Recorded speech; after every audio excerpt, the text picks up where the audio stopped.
Dennis Prager here. Thanks for listening to the Daily Dennis Prager Podcast. To hear the entire 3 hours of my radio show, commercial-free, every single day, become a member of Pragertopia. You'll also get access to 15 years' worth of archives, as well as the daily show prep. Subscribe at Pragertopia.com.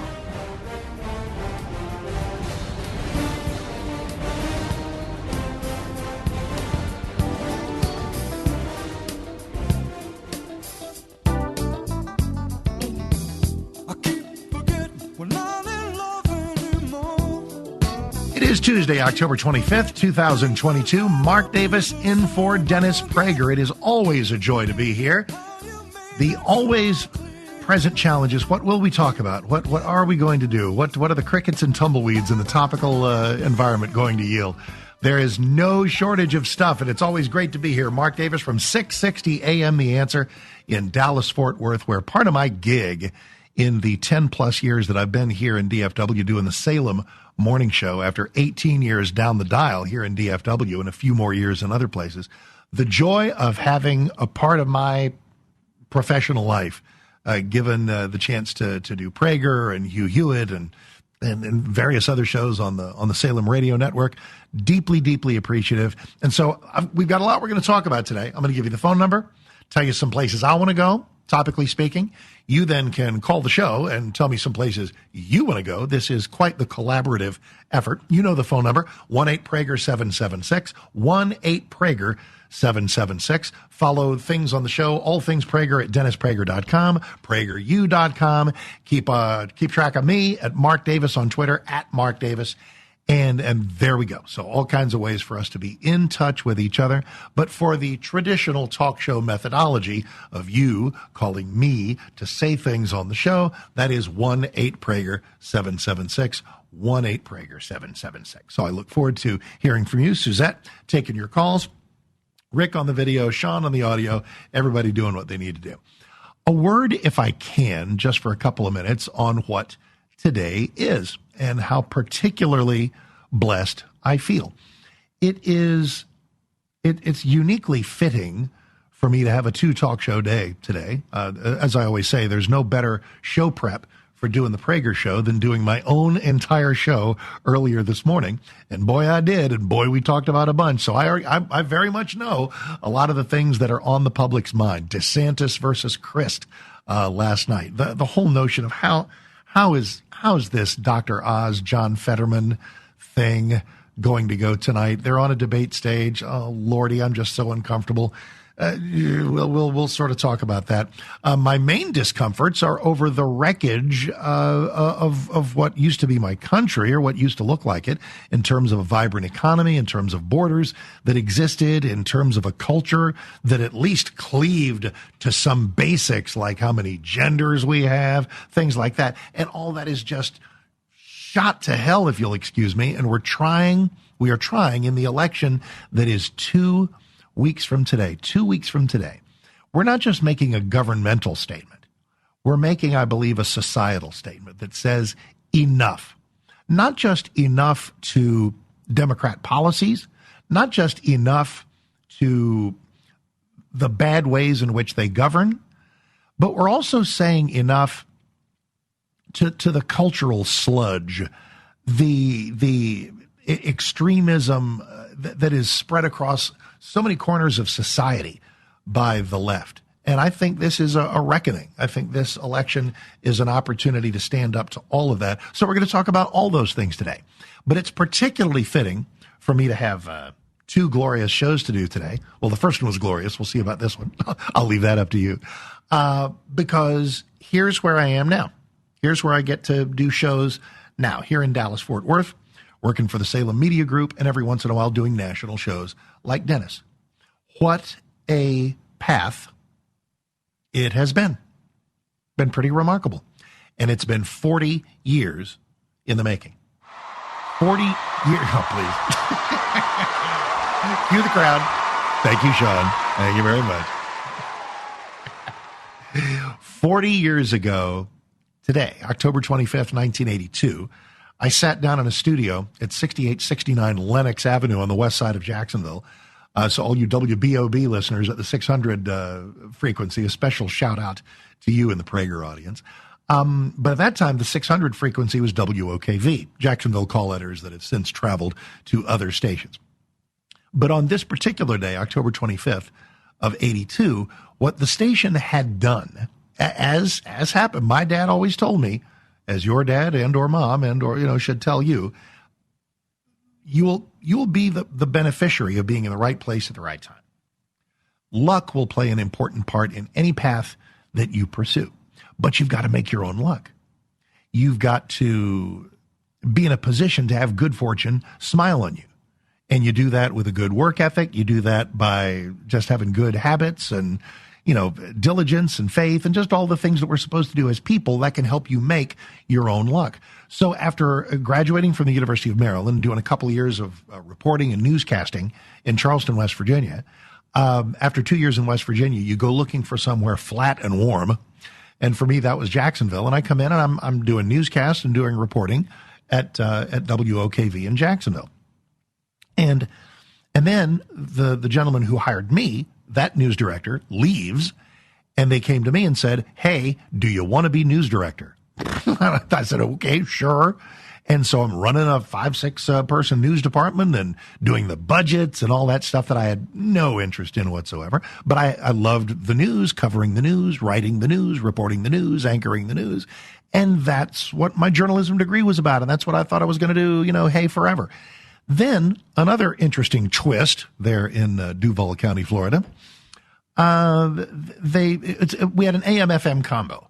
The FM was playing, adult contemporary hits and doing just fine.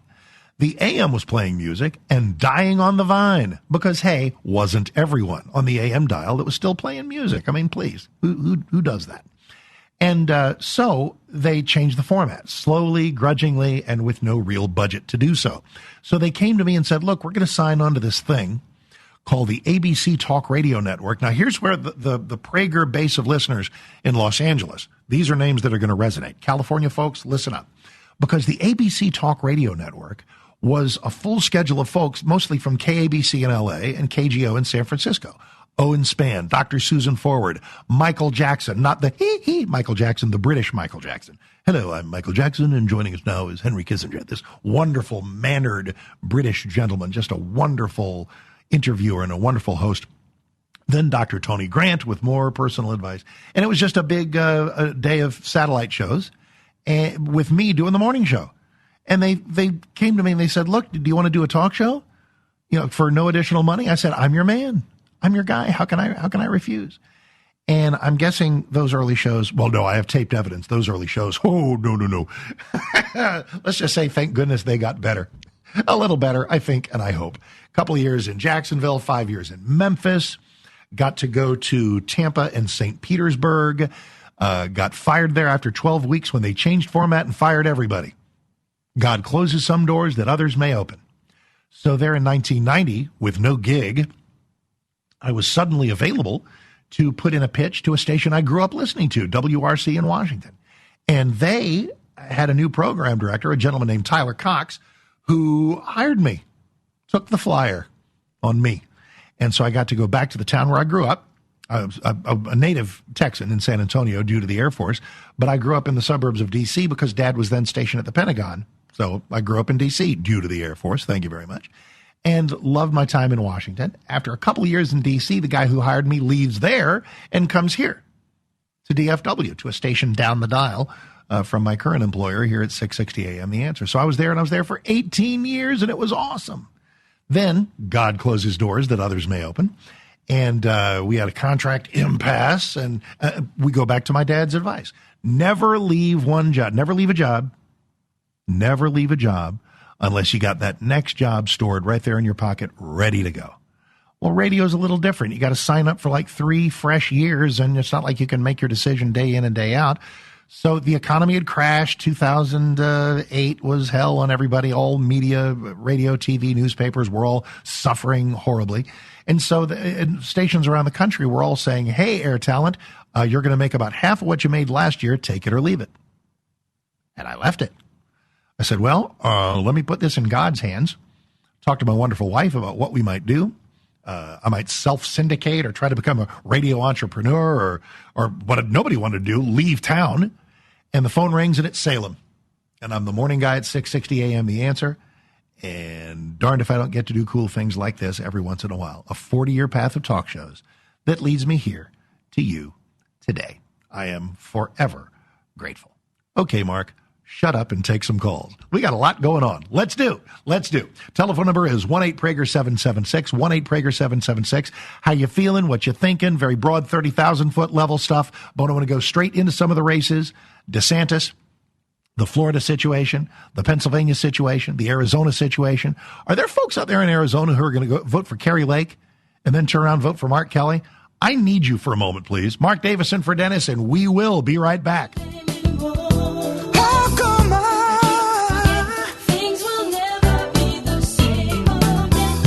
Dennis Prager here to share a product that can help keep everyone more healthy. Cofix RX. Most of us know that viruses of all types are a part of life. What we don't always know are the right products that could be protecting us. So I'd like to tell you about Cofix RX and its doctor-approved secret ingredient. As a safety measure, many doctors and nurses have been using iodine to swab their noses for decades. Iodine has been in use since 1811, and 96% of us are iodine deficient. Using Cofix RX antiviral nasal spray with povidone iodine is a smart way to stay healthy. Cofix RX is made right here in the USA. It's simple to use. You spray it up your nose, and the iodine destroys germs and pathogens where they multiply in the nasal cavity. Check out CofixRx.com. That's COFIXRX.com for a retailer near you, or use the coupon code Prager for 20% off at CofixRx.com.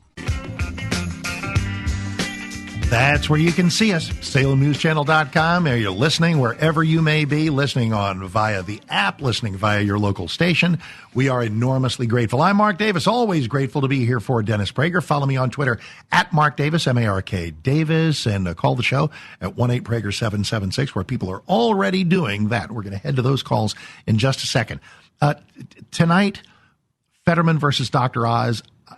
I said this on my morning show, and I mean this greatly.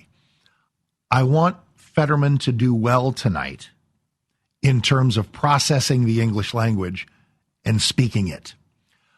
This is not the way I want to win. I don't want Dr. Oz to win because Fetterman is simply absolutely unable to function in the English language because of his stroke recovery.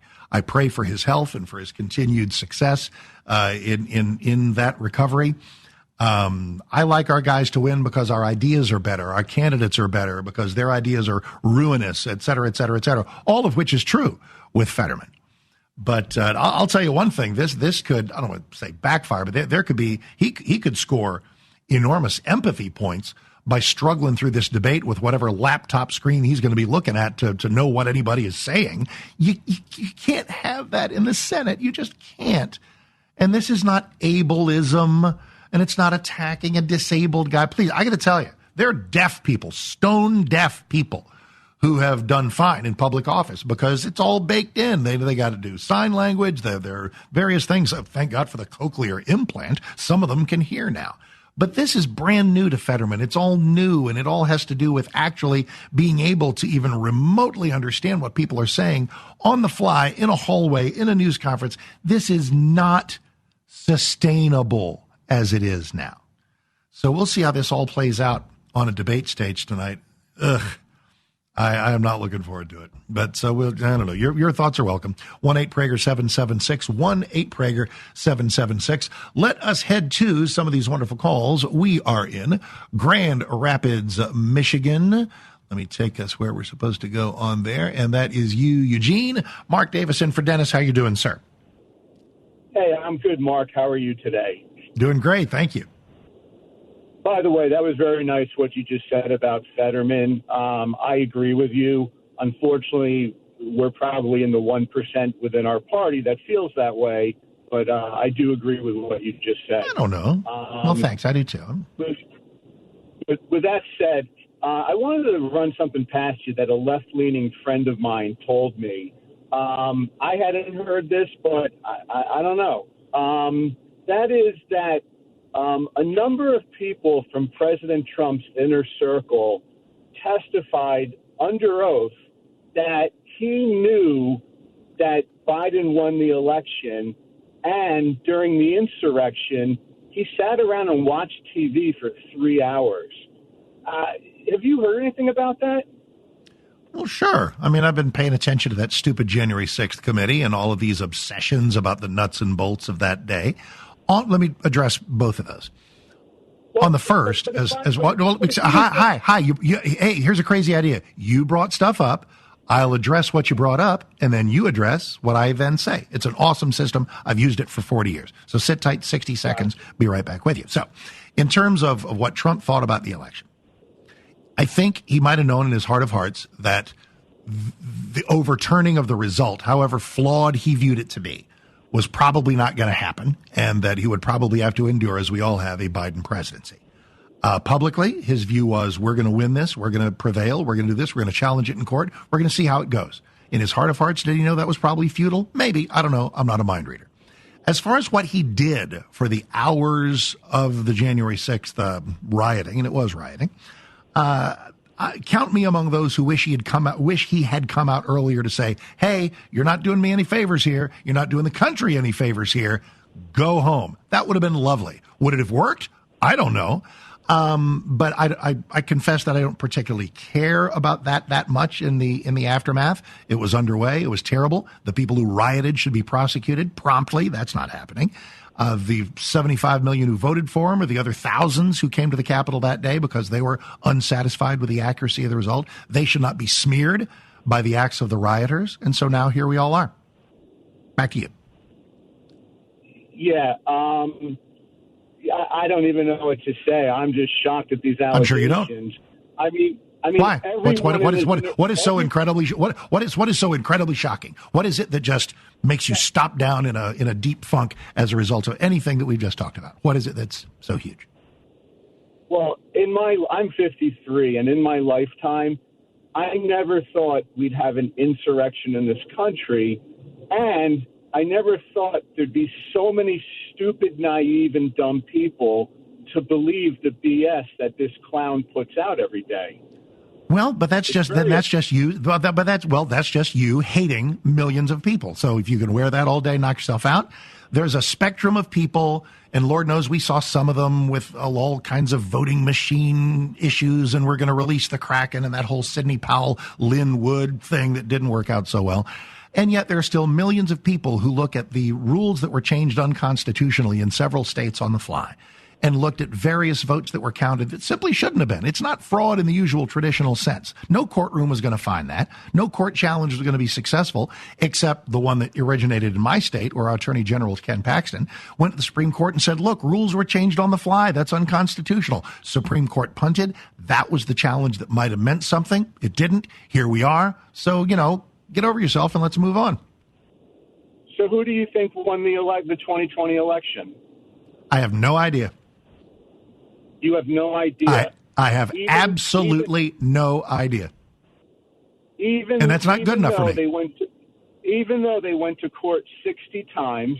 Did you? I'm sorry. Maybe the connection is bad, and maybe you didn't hear what I actually just said like 60 seconds ago. There was never going to be a courtroom that said we banged the gavel and definitively find that Trump did in fact win Pennsylvania by 312 votes. That was never going to happen. I didn't speak well of those court challenges, and I caught all kinds of holy you-know-what for it. The problem was that rules were changed in various states that shouldn't have been changed. Votes were tabulated that should not have been tabulated. How many? I don't know. We'll never know. And that's not good enough. So Biden's president. I'm over it. And now we're just looking to dig the country out of it. Well, I guess that's the way to put lipstick on the pig. But no, that's the way. That's the way to accurately tell you how I feel. And if you feel differently, that's okay. That's why we have phone lines. It's all right. I mean, I can't believe that this guy's out there lying every day like he is. But for crying out loud, get your panties out of a wad and just understand what other people believe. There are people out there who are not satisfied with the election result. There are people out there who don't agree with you that the election was as pure as the driven snow, that everything was perfect. And this is part of what the media culture has wanted to do. If you have the slightest doubt the slightest principled doubt, which I've just given voice to, I just made myself an election denier, which is meant to be of a type with Holocaust denier. So there's a reason for that. Mark Davison for Dennis, and we will continue.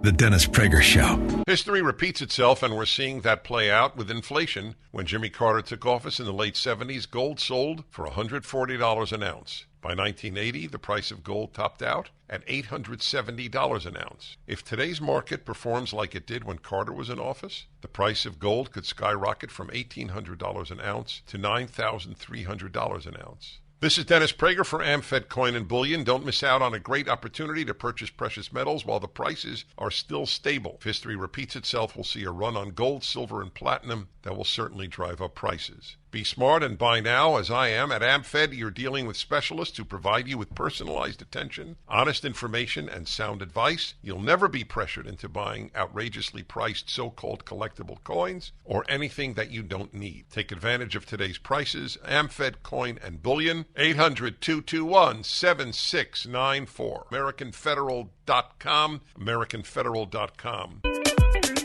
Dennis Prager here, and I'm off today, and sitting in for me is a legendary broadcaster. Ask anybody in Dallas, and you'll hear how accurate that is. And that is Mark Davis. Take it away, Mark. I know I'm in good hands with you. Wow, no pressure. Dennis, thank you. I didn't expect that. The hospitality is always so great around here. Boy, the actual pre-recorded drop from the man himself. Golly, that's high cotton. I love it. Thank you very much. Appreciate it. 1-8-Prager-776. That is the phone number.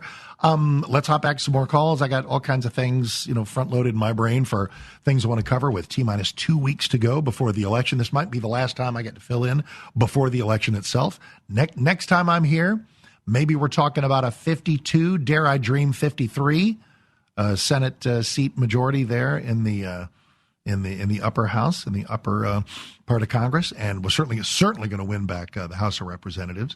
Got to look at Mitch McConnell as Senate Majority Leader. Somebody called me on the local show this morning and said, is it a good news, bad news thing? Where the good news is we won the Senate back, but the bad news is we got Mitch. I think Mitch McConnell is overpraised and overcriticized. I will always thank him for holding open that seat, the Supreme Court seat, so that, thank God, Merrick Garland is not sullying the Supreme Court. And we had a chance to have an election and see who gets to pick that seat. It was Trump, thank God again, who gave us 3 constitutionalist Supreme Court justices. The country is better off as a result. In other ways, Mitch seems to be a creature of the establishment. He's going to have to be a Senate Majority Leader looking at brand new faces like Blake Masters, Herschel Walker, J.D. Vance. That could be fun. And I think if the usual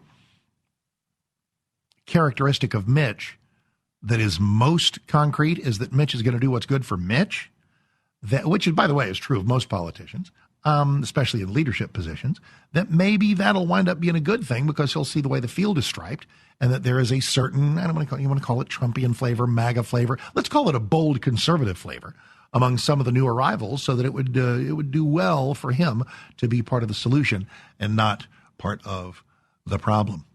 All righty, let us roll to Santa Cruz, California. Buster, Mark Davis in for Dennis. How are you? Hey, good, Mark. You're sounding good out there. Thank you. Sounds like I think you had some good coffee, yeah? I have indeed, always. That second talk show of the day, I hit my energy stride. Nice.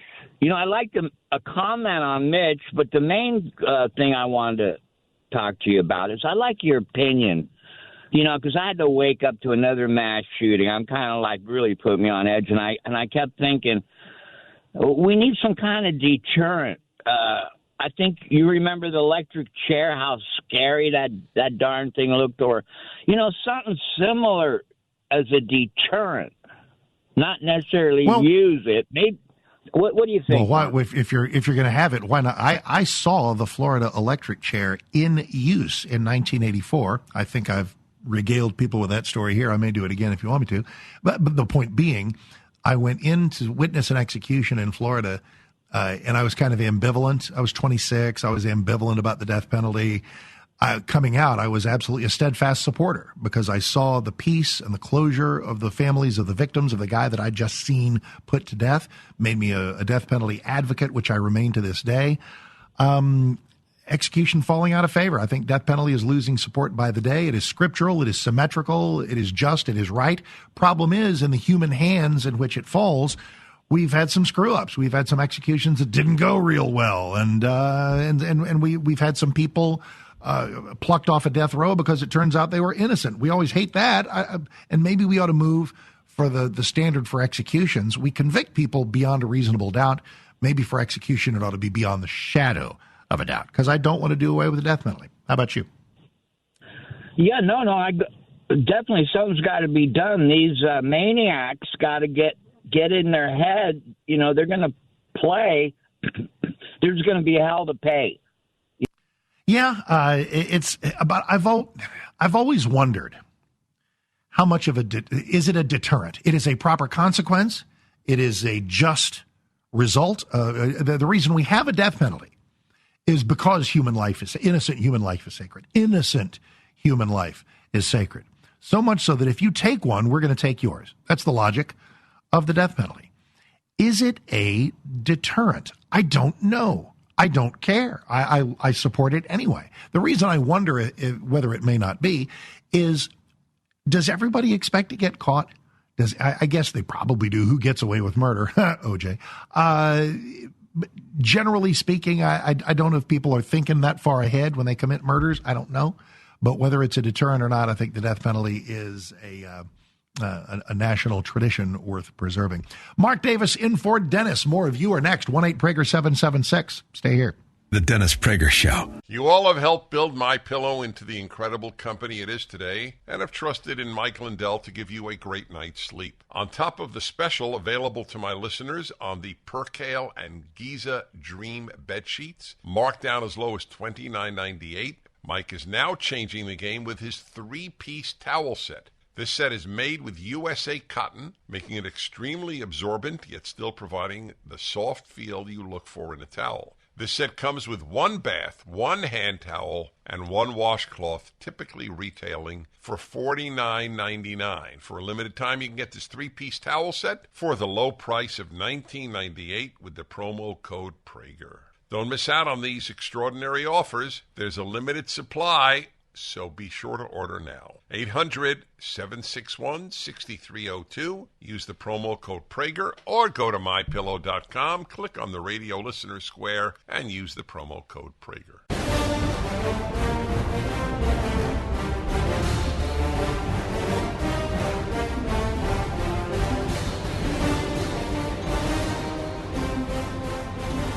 Dennis Prager here.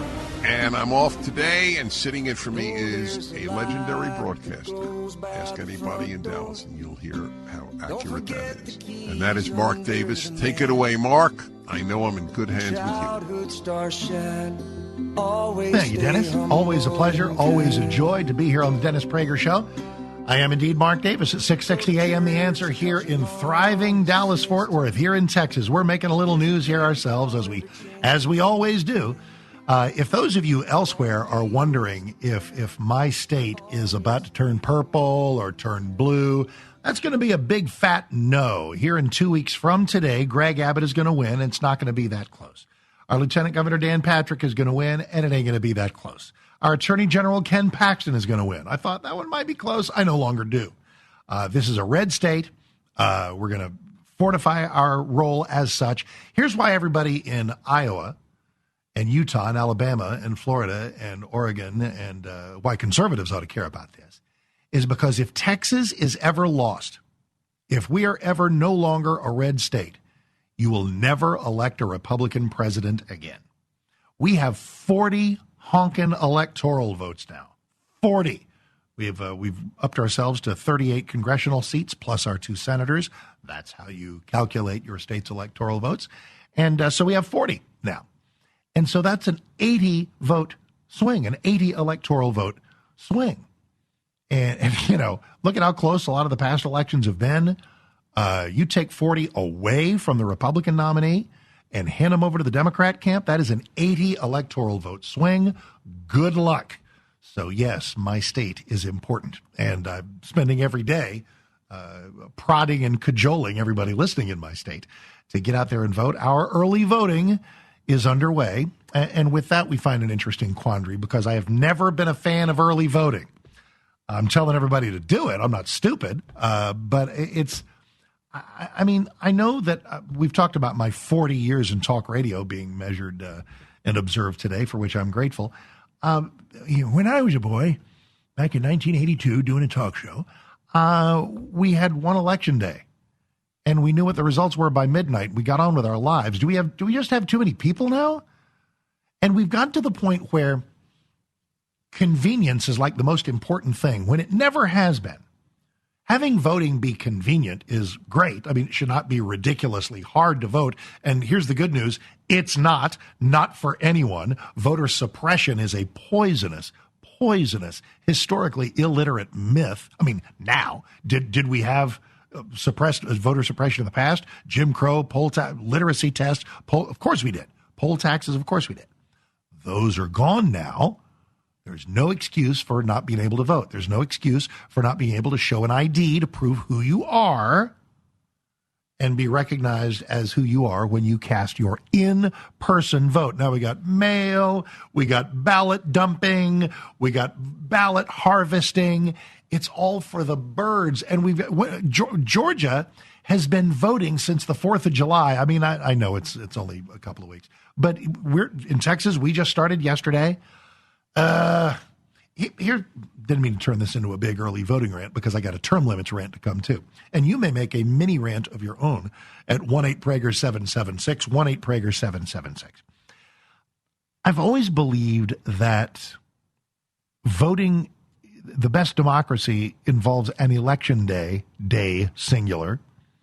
I'll play ball with you. I know we got a lot of people and not enough voting infrastructure. How about a long voting weekend? Saturday, Sunday, Monday. That ought to do it, don't you think? When you think? Got 2 weeks, 4 weeks. Ugh. Anyway, though, our decision should be made based on the same shared window of information. Stuff happens in the last 2 weeks of a campaign, the last 4 weeks of a campaign. What if somebody voted for Raphael Warnock in Georgia today? And then somebody gets a hold of them and just some friend, some family member that says, really? You're in favor of infanticide like Raphael Warnock is? They go, wait a minute, what? And then they learn something about abortion and the truths of it. And they go, man, I might not be a big Herschel Walker fan, but that Warnock guy is crazy. Well, you voted already. Sorry. So, yeah, not an early voting fan. However, since it exists, get out there and take 10 people with you today, tomorrow, whatever day the polls are open, so that we can actually have this wave that all the talk shows are talking about. You notice that all of us who do this for a living are talking a lot about the Republican wave. Here it comes. Oh, my gosh, here it comes. Yeah, we could do this all day. It's ultimately in your hands. You have to vote. You have to help us save this country. And I have a good feeling about you. I think you're going to do it. Okay, term limits. Last guy, last hour, says that, in order to prove how serious they are about making democracy better, the first thing the new Congress ought to do is get very, very serious about term limits. Hooray, term limits, huge crowd-pleasing concept. Honestly, in almost any crowd, not just a Republican crowd. And I said I would tell you why we don't have them. I think you know. No, actually, there are two reasons. The first thing that probably occurs to you is the people who would give us term limits, it's almost like a conflict of interest. The people who would give us term limits are who? Elected officials. And are they going to cut their own throats? Are they going to vote themselves into planned obsolescence? Are they, you can't expect elected officials to cut off their own gravy train, their own trough. So it's a challenge asking elected officials to limit the terms of elected officials. And that's true. That's true. However, the ultimate reason why we don't have term limits, not enough people want them. Wait a minute, Mark. I want them. Everybody I know wants them. My family wants them. My friends all want them. I can't find anybody who doesn't want them. Okay. Here's the dirty little secret, though. We all like term limits for other people. When I think of why I want term limits, I think of Nancy Pelosi, Senator Robert Byrd, people in office for hundreds and hundreds of years, it seems. I don't think of getting rid of Ted Cruz. You're going to tell me? Because if we had all these golden term limits that everybody wants, I've got to get rid of Ted Cruz in 2 years. I love my state. You trust my state to give me another Ted Cruz? Shoot, no. He's there. I want him there, and I want him there as long as I want him. It's a marketplace decision. When I don't want Ted Cruz anymore, I'll let you know in the primaries. And I don't envision that happening. My member of Congress out of Texas 26th is Dr. Michael Burgess. I've said he can be my congressman until we are both in our 90s because I love him. He's great. And I know all about the citizen legislature, and that's not what the founders envisioned. Career guys and gals.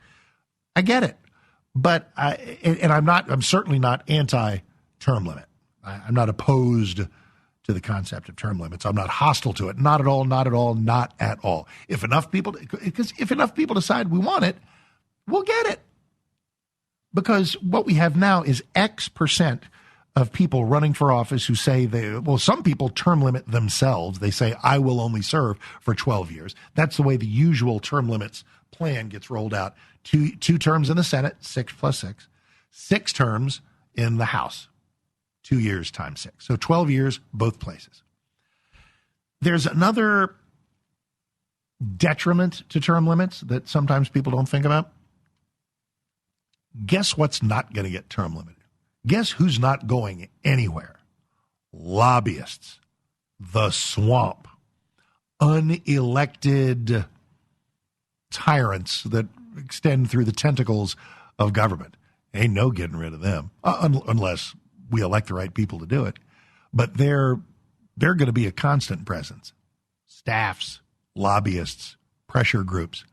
So every 12 years, you got to roll in a new green, fresh-faced person who might just get rolled by those lobbyists and pressure groups. There is something to longevity. There is something to knowing the game. So I think first and foremost of the late, great, honorable Congressman Sam Johnson, who served in Texas' 3rd Congressional District, for decades. And you know how many days he was awesome? All of them. All of them.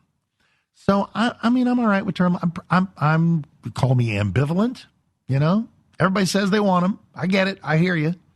We can talk about it if you want to. It seems like 2 weeks before an election is a good time to talk about term limits. But those are some of the reasons why they might not be the greatest thing since sliced bread, and that is the definitive reason why we don't have them, because we simply don't have enough people who have demanded them.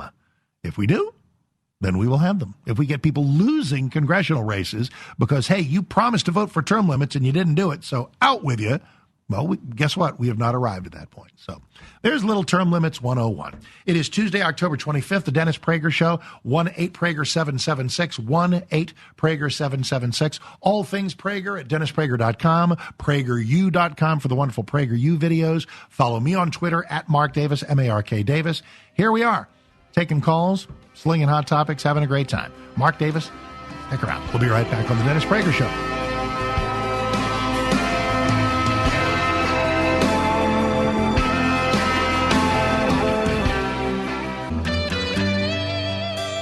It is the Tuesday, October 25th, Dennis Prager Show. Dennis is back tomorrow.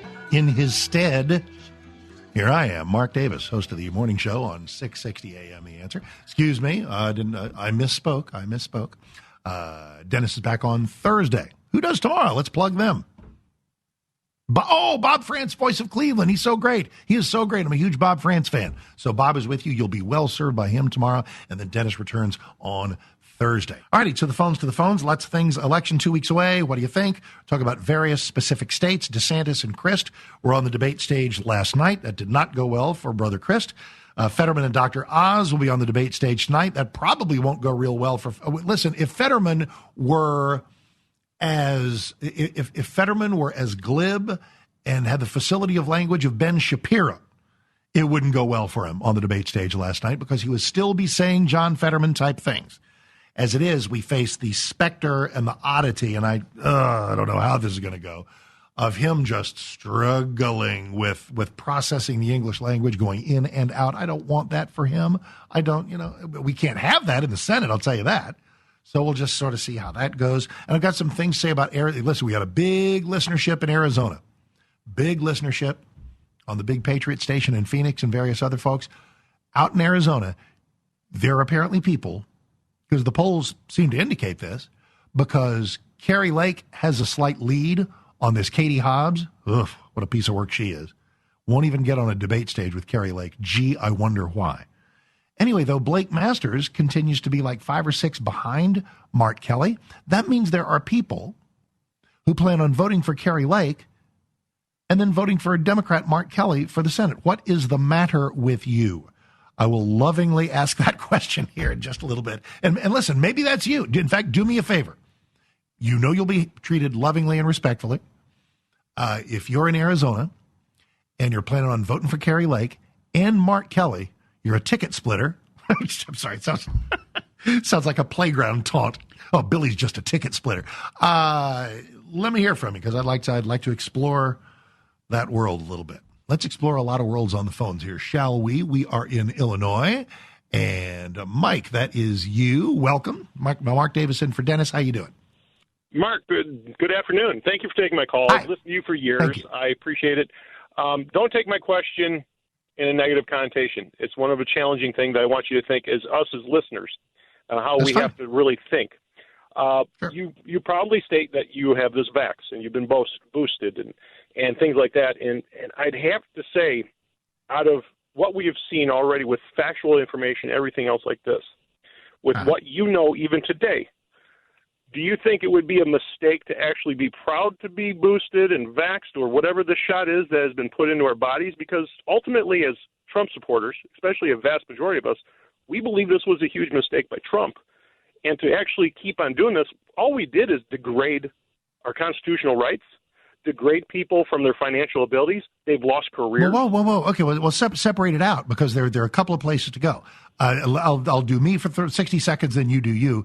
I don't know if I said proud. I think I said I'm glad to be. I'm thoroughly pleased. I'm glad I went and got it. That's great. Not because it ever kept me from getting it. I think that has been blown straight to smithereens, and that's why vax mandates never made any sense, and why they don't make any sense today. But if somebody wants to get the vax and the boost because there's loads of evidence that it keeps you from getting horribly sick, might save your life. It might. But the notion of interrupting transmittal from person to person, that seems to be a completely defeated concept. But it ought to be up to you. So I've got, so whatever anybody wants to do with the vax, that's up to them. I'm glad I did what I did. I know a lot of people who got very, very sick. Hope not to ever be one of them. But as far as every point you make, which I also agree with you about, the way we killed our education, we sacrificed all kinds of rights. We denied ourselves the service in the military and law enforcement, all kinds of people because of vax mandates. That was crazy. Let me stop and let you hop in. Go ahead. Yes, and just to make clear, I know that I believe there's more study. It needs to be shown where that actual shot reduces the time frame of having that. I've seen people that have had it for 2 days and it was done, and they had no shot. Of course, I know that. I'm well aware of that. I know. I'm well aware of that too. I know. Everybody's case is different. Right, to make a claim, because we've heard many people make claims prior to these studies, and it came out that the people that were called theorists or conspiracy theorists, they happen to be right. That's scary, because when it comes to science, as I taught my children and in my college education, science is about the point of questioning, to be curious.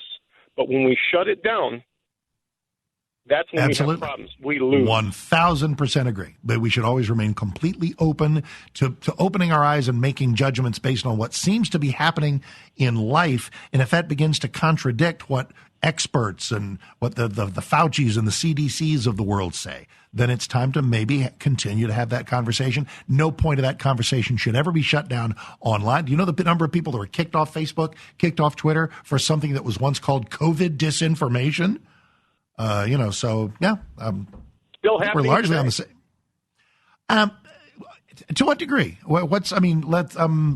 This is fascinating because I probably have. Go ahead. There's still people who I know from my own church. Yeah. They have posted things about COVID, and they've been given warnings from Facebook still. What'd they say? Warnings. It talked about disinformation.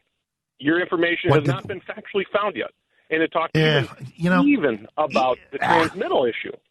Yeah. I'm an adult. You're an adult. Everybody ought to be a grown up. And if somebody wants to throw down some hot opinion or some hot take or whatever about COVID, about elections, about anything, my perfect world is to let them do it. And then I'll read it and say, well, I agree with that guy. I disagree with that guy. I don't know what to think about that guy. That's how I'd like to conduct life rather than having overlords at Facebook or Twitter or anywhere else summarily kick people off. Completely agree. Thank you, man. Appreciate it very, very much. And let me take that directly to the election issue, because this is what the media culture is trying to do, is take anybody who dares to doubt the pure as the driven snow status of the pristine, clean, squeaky, perfect 2020 election. You are an election denier. You are a threat to democracy itself. Good grief. Mark Davison for Dennis. Stick around. A lot more to come. The Dennis Prager Show.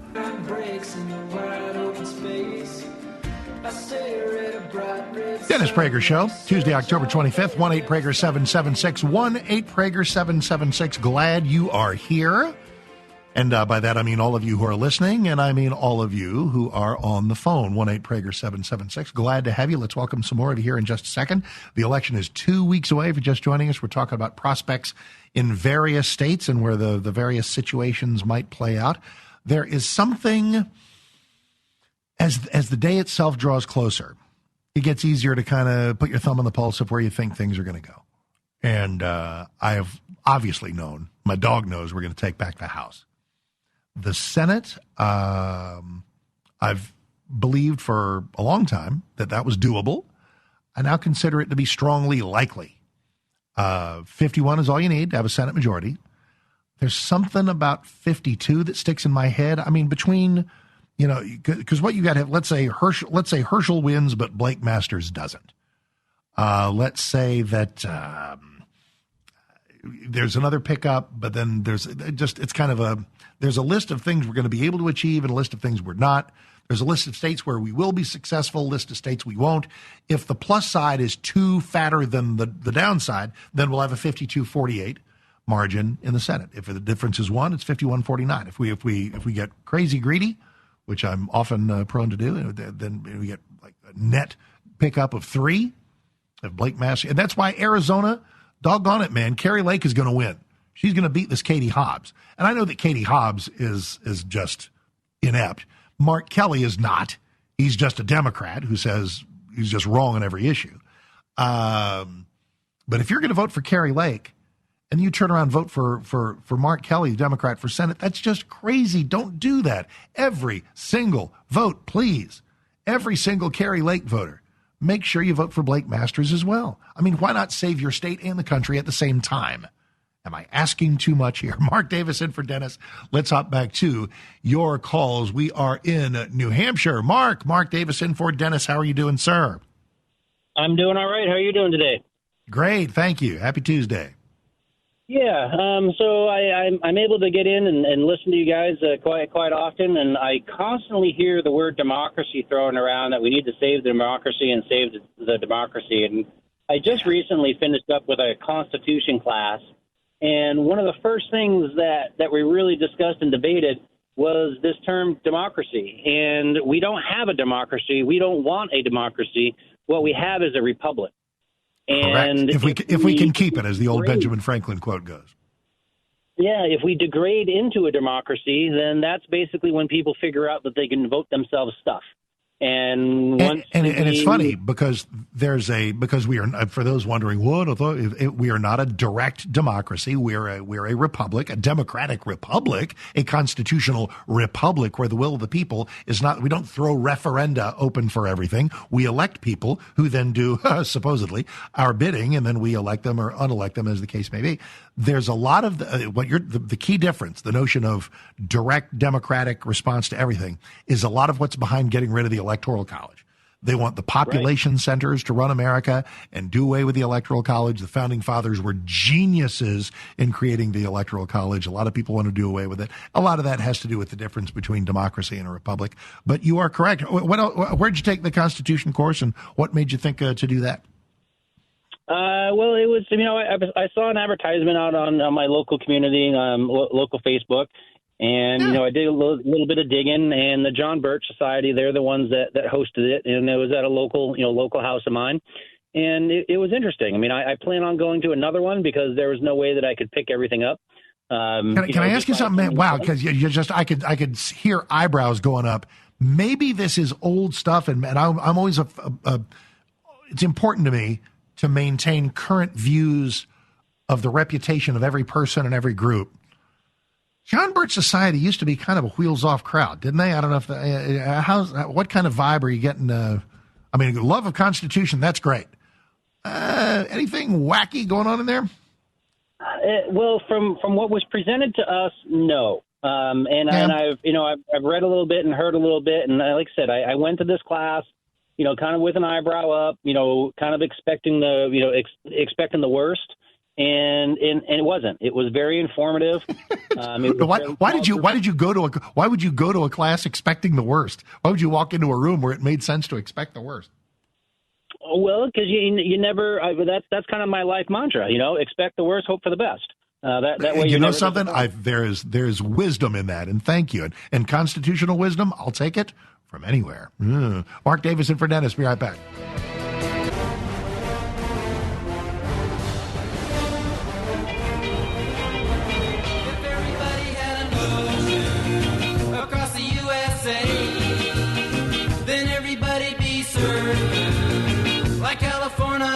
Dennis Prager here, and I'm off today, and sitting in for me is a legendary broadcaster.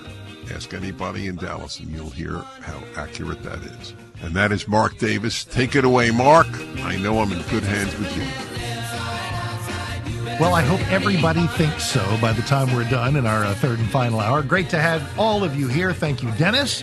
Bob France of Cleveland fame, the Answer morning host of record there in Cleveland. I love me some Bob. I heard Bob filling in for Hugh Hewitt while Hugh and Dennis and Mike Gallagher and all these folks were out on this exhaustive and exhausting battleground tour that visited many of the cities where a whole lot of you are listening. And Bob was talking about the differences between him and Hugh because Ohio runs thickly through both of their veins. And he said one of the differences is that Bob France he may never say, I don't know if he said he would never say or never get used to saying Cleveland Guardians. It's the Indians forever for him. I am here in my native Texas, where I've been back for almost 30 years. I grew up, however, in the suburbs of Washington, D.C., in the Maryland suburbs, and I bled burgundy and gold as a child for the Redskins. You will never hear Commanders coming out of my mouth. This is unbelievably stupid, what's been done to our sports teams. It's George Floyd's ghost renaming teams. It's wrong. And this wokeness is, and there's, it's funny. Daniel Snyder is in so much trouble in Washington for all kinds of other ancillary things, culture of Lord knows what going on in that front office. And I think the other owners are about to kick him out of the league, which I don't care. And they have so alienated and driven me away. They're the team of my youth, winning those Super Bowls in the 90s were great. The era of Sonny Jurgensen, Bill Kilmer, Larry Brown. How do you not love that? But I'm here. My bread is buttered here. My wife is from here. And I'm a native. So it's Cowboys, Cowboys, Cowboys. And Lord knows that's an adventure every day, too. However, if they get a new owner, how do you think this would go? The Redskins get a new owner, or what are called the Commanders today, get a new owner. Would this person be allowed in the room? A new owner that says the first thing I'm going to do is change the name back. It's the first thing I'm going to do. I'm going to restore the history of this proud franchise. I'm bringing back the best fight song in the NFL's history, Hail to the Redskins. I'm letting proud people wear the headdresses and all the garb which celebrated Indian culture. This entire thing of naming teams after Indian tribes, Indians themselves in the Cleveland case, And somebody said, well, wasn't Redskins back in the day a kind of an epithet? Well, if it was, and it was, I mean, you can find probably a 1943 Western which says, we need to kill the dirty Redskins. Okay, but that's not the vein in which George Preston Marshall meant it. Who names a team after something negative? Who names a team after something they don't like? Who names a team after something they seek to disparage? So Chiefs, Braves, it's because of the imagery of being fierce in battle. It's fleetness of foot. It's every time I look at a thing of Land O'Lakes butter, it's like where they used to have a wonderful Indian princess or something on the thing, and well, she's gone. And I don't know who made the joke, but it says it's just like history. We the Indian's gone, but we kept the land. Nah. So they plucked that imagery from the stupid Land O'Lakes butter logo. We've lost our ever-loving minds. And I feel like this election is not just, said this in the first hour, I feel as though it is not just a governmental statement like, hey, we want better policies. I think it is a desire to elevate people who are going to try through legislation and their own example and their own logic and their own bully pulpits to try to just retrieve some level of sanity. One of the most important Americans speaking and writing and talking today and making appearances is Matt Walsh, on Twitter, I guess, as Matt Walsh Blog. And he went out he was somewhere in Wisconsin and of course was viciously protested because when I was in college 112 years ago, college campuses were hotbeds of free speech. They were places, that was where you went to hear all sides of something so that you could make up your mind. All sides were welcome. I was actually at the University of Maryland during the Carter administration and fresh off of Watergate. So my heavens, there were all kinds of opinions flying thick and fast.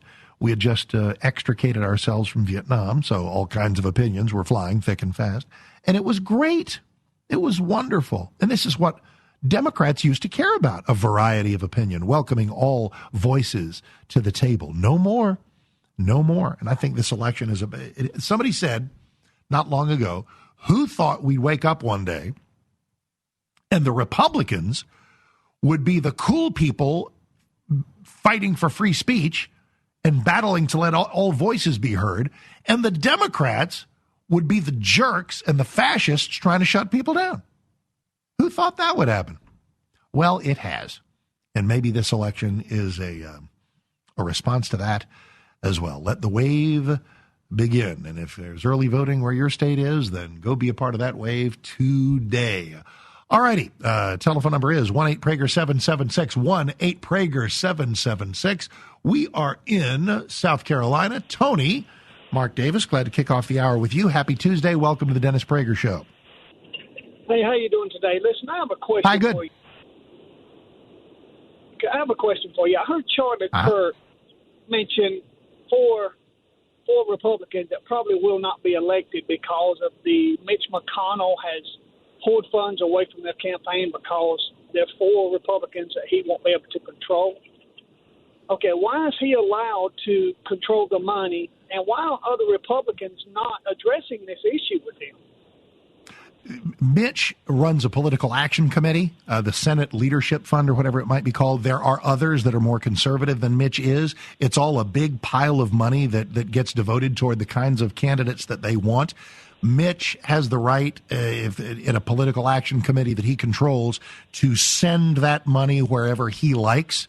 The rap against Mitch is that he does not want, that he flat out doesn't want Herschel. That sounded to me like a slap against Herschel when he made that snotty comment about candidate quality not long ago when he said that, national elections are different. Candidate quality becomes an issue. And maybe Herschel Walker's not William F. Buckley. And maybe he's not a saint. But he's right about abortion. He's right about borders. He's right about taxation. He's right about the entire list of conservative issues that we want. So I would have really enjoyed Mitch shutting up about that. But anyway, Mitch is he's going to be Senate Majority Leader if the cards fall our way. I think he is going to have to deal with Herschel because I think Herschel's going to win Georgia. So there we go. All righty, 1-8-PRAGER-776. We are next in Phoenix. And Murphy, that is you. Let me hit that button right there. Hi, Murphy. Mark Davis in for Dennis. How you doing this Tuesday? I am doing great. You are the best of the best. You're incredibly kind. I mean, it's incredible.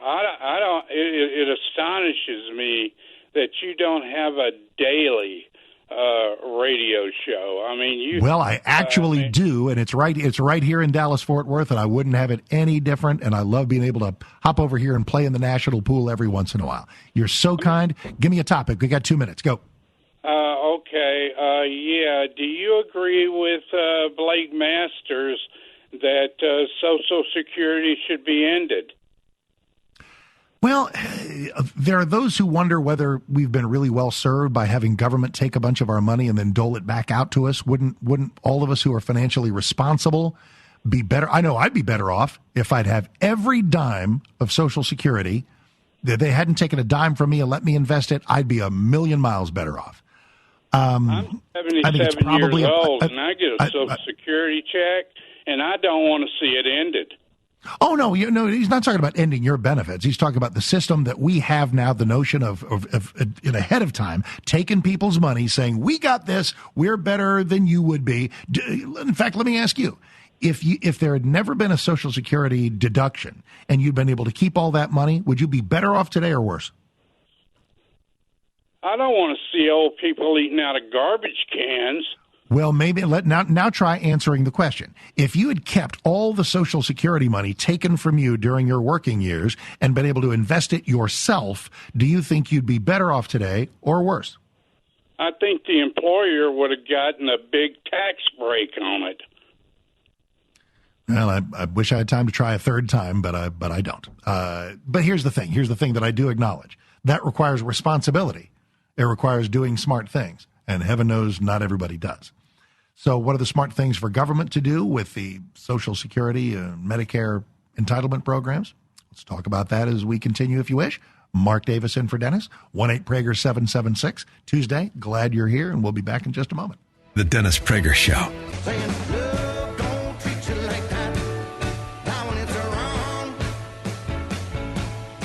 Dennis Prager Show for this Tuesday, 25th day of October. Glad you are here. Phone number is 1-8-PRAGER-776. 1-8-PRAGER-776. No shortage of stuff going on, and we're talking about all of it. All right, phone number is 1-8-PRAGER-776, 1-8-PRAGER-776. And we will hop back to your calls here in Dallas. Roger, Mark Davis in for Dennis. How you doing? Happy Tuesday. Hey, good afternoon, Mr. Davis. Hi. I just want to start off by saying congratulations on your 40-year anniversary. Thank you. Appreciate it very much. So what I had told the screener is I believe we shouldn't – I mean, of course, mailing in person is always more better and secure. But if you recall during the 2020 election, everyone assumed all Republicans would vote by mail. So then when the polls closed and all the mail-in ballots came in afterwards, they assumed there couldn't be any voter fraud because the Republicans would have voted in person. So maybe it's better to vote in person always, but don't ever roll out mail-in ballots because that's what – if we discourage – No, go ahead. I know what you mean.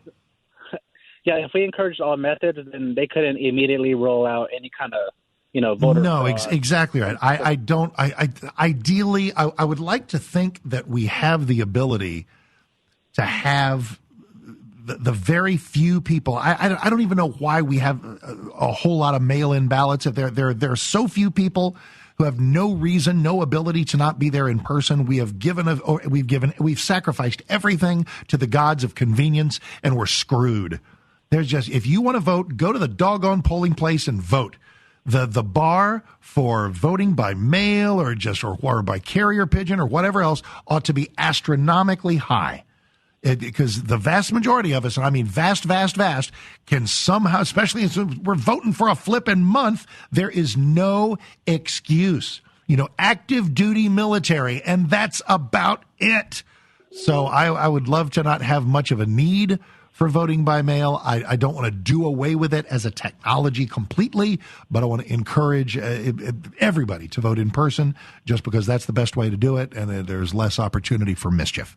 1-8-PRAGER-776, 1-8-PRAGER-776. We're in Scranton, Pennsylvania, and that is you. Let's hang on a second.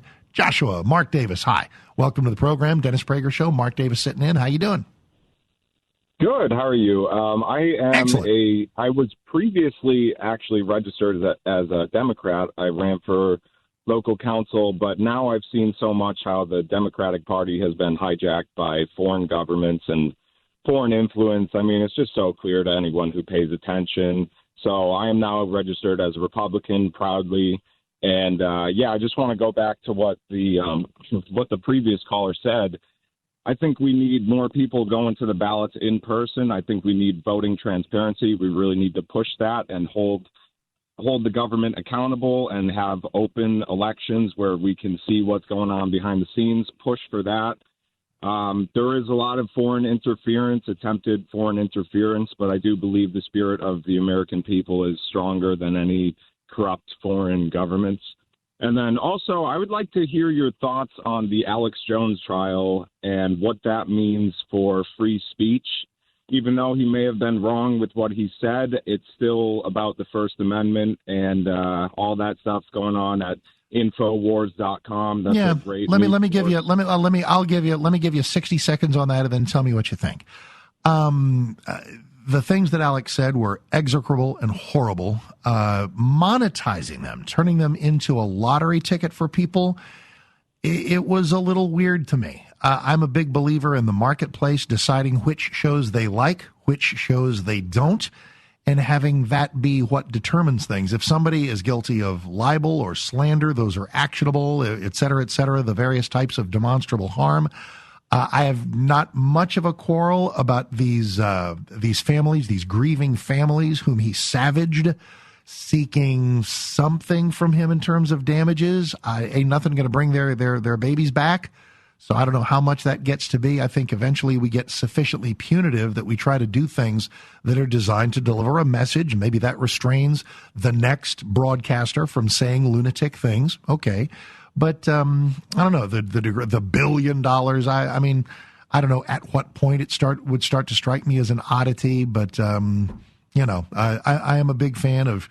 There are going to be always going to be shows out there that I agree with, disagree with. Some people saying things that strike me as horribly reckless, and if enough people believe that, they'll stop listening. Those shows will go away.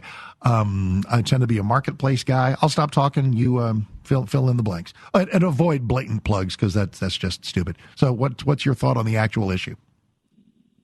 Well, I agree with most of what you said. So I'm a First Amendment absolutist, and, we all say things that are wrong sometimes. So, I think sometimes, he has said he's apologized many times and he has children of his own. So I don't think he would ever want to see any families or children harmed. So I think it was an honest mistake. I definitely don't think it's worth. I don't believe that for a minute. I think Alex is a lunatic. And I think when somebody shows you what you are, you believe them. Now, should lunatics have talk shows? Sure. I don't care. But there are things that people could say that are libelous and are slanderous, which are actionable, et cetera, et cetera, et cetera. And I don't hate the guy. I don't care. Everybody gets a show. Let's say what you want. It might not be my cup of tea, but that was it. It required an enormous amount of mental disconnect to say those things, and for there to be some kind of price for that, I don't have a big problem with it. Well, you have a valid point there. I mean, my stance on it is I think he's said a lot more truth than lies or, misinformation. I think. Yeah, maybe Hitler loved his dog too. And so I just and then I say that, who'd go to Alex Jones Hitler? Generally speaking, there are good people who can, there's one bad thing that you can do. I mean, listen, I like to think of myself as a good person. If I walk out, and blow somebody's brains out outside the studio today, yeah, but Mark did so many good things. Yeah, it's possible that there are things you can do, and maybe they don't define your whole life, but there are going to be consequences. There are going to be consequences, and there should be. What should those consequences be? Well, that's open for debate. All righty, debate's what we're about. Mark Davison for Dennis. Stick around, please. All right, it is Tuesday, October 25, Dennis Prager Show, guest hosted by me, Mark Davis. Howdy, 660 a.m. The Answer, Dallas-Fort Worth, my broadcast home each morning, and it's always a pleasure to knock out one show and then come do another one, especially when it is the Dennis Prager Show. Phone number again is 1-8-PRAGER-776, 1-8-PRAGER-776. All things Dennis can be found at DennisPrager.com. Follow me on Twitter at Mark Davis, M-A-R-K Davis. And we're just slinging hot topics here in the home stretch half hour, taking a look at various things in preparation for the election 2 weeks from today. House will go Republican. The Senate will too, if you guys do what we are telling you to do. And I don't mean telling you or you should follow in some lockstep. It should be if you have a conservative strand of DNA in you.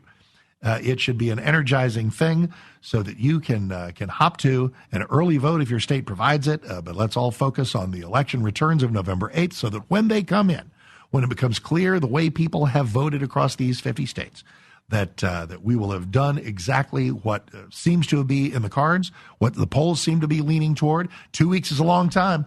Polls can swing back the other way. October surprises can still happen. All kinds of crazy mischief and nonsense can still occur. So that has a lot of people a little edgy, a little jumpy. So we're measuring all of that as we go to more of your calls. 1-8-PRAGER-776. We are in Covina, California. Russ, Mark Davis in for Dennis. How are you, sir? Nice to have you. Very well. Thank you very much. And good on you. You're such a wonderful voice for common sense and liberty. You're very kind. I wanted to discuss the idea of democracy. There's widespread confusion about that. I think we need to clarify it. It's something you and Dennis are excellent at, and that is our form of government is representative. Democracy is the process we use. That's voting. All of us, we the people, are always directly involved in the process of the democracy by voting. It's just that simple. Completely correct. And democracy is thrown around, and understandably, lovingly, patriotically. So, the fight, we use it kind of poetically, lyrically, but we're not a direct democracy, and thank God for that. I think maybe Switzerland is, and that's awesome. They can see how that works out. But we are indeed a constitutional republic where you've nailed it exactly well. That democracy, people showing up and voting, that's how we determine who wins the seats of the people who then go to Washington and represent us in our republic, in our form of government as a constitutional republic. Let me ask you, there have been about 2 or 3 calls today where we've sliced and diced this. Why do you think that's important, and why do you think being slow to that concept is dangerous? The founders chose this process or procedure so that government would be limited and responsible. And direct democracy opens the door to irresponsible government because then people don't represent the voters, and it's limited responsible government is really the issue, and then how responsible our elected representatives do their job to serve us. They're in public service, not for their own sake. Are you you got like 60 seconds? We went through a fascinating term limits back and forth. Are you a big term limits guy or ambivalent about that? I kind of agree with you. I'm not opposed to them. They're kind of a good idea, but I think maybe individual cases the voters should be informed and try to be intelligent about it and say, are they doing the job? And hold their feet to the fire to it, and then decide, do they deserve another term or not? We've been lazy. We've been lazy, and we haven't paid attention. People don't pay attention. And they don't think it's important. It's really important. That's exactly true. Russ, it's superb, wonderful answers to some intriguing questions. Good job. Thank you. Appreciate you. Best to everybody in Covina. Because that's the thing is I'll just keep saying this to people. Use this if you want. Use me. So, hey, term limits. Okay, love it, potentially. Just say, do you want Mark Davis to no longer be able to vote for Ted Cruz? Do you want, and listen, it ain't just about Texas. If there's anything I've come to appreciate, the Senate is everybody's business. Individual states get to vote. I get to vote for Ted Cruz, but I got to tell you, it's a better country for you if he's there. I don't get to vote for Herschel Walker, but it's a better country if he wins. I care about all the states. All right, things you care about right here, 1-8-Prager-776. Mark Davis in for Dennis. The Dennis Prager Show. This is the end of our show today, and I'll be back at some point. But when I am, I presume, unless something happens in the next 2 weeks, Bob France is with you tomorrow. Our last opportunity to get together, and before the election. Next time we'll be talking hopefully about the celebrations that we're enjoying after the election. Today is also, and thank you for kindly indulging me on this, it is my 40th anniversary of doing talk shows, and the path that I've been on has led me to this gig in Dallas-Fort Worth with Salem, which gives me the chance to hang out with you from time to time. And I also engage in a little prayer at the beginning of every show that I do, and I thought I'd share it on the way out today because should be in a stance of prayer about this election and, quite frankly, everything else. So, Lord, guide us and protect us as we face the challenges of this new day. We thank you every day for this blessed nation and for your hand in creating it. Fill our hearts with the energy to protect the freedoms which come from you, which our nation was founded to protect. Let us navigate these troubling times with a positive spirit, treating others as we would want to be treated. Lord, these are times of trial and challenge. So lift us as we follow your word and work for a better America, where our Constitution is honored, where our schools are safe, our elections are reliable, our borders work, where we protect the unborn, we fight for the meaning and the intent of the two, count them two genders that you created, and where our differences are hashed out with honesty and goodwill, and our freedoms of speech and worship are protected. As we face each day's problems, give us the clarity to look around and still cherish our many blessings. If we follow you, Lord, we know we can get through anything. And we ask these things in your holy name. Amen. Thanks for hanging out. Thanks to Sean and everybody in the whole Prager team, audio, video. Suzette for screening the calls. God bless you all. Follow me on Twitter at Mark Davis. Dennis is back on Thursday. Bob France tomorrow. I'll see you soon. God bless this great nation.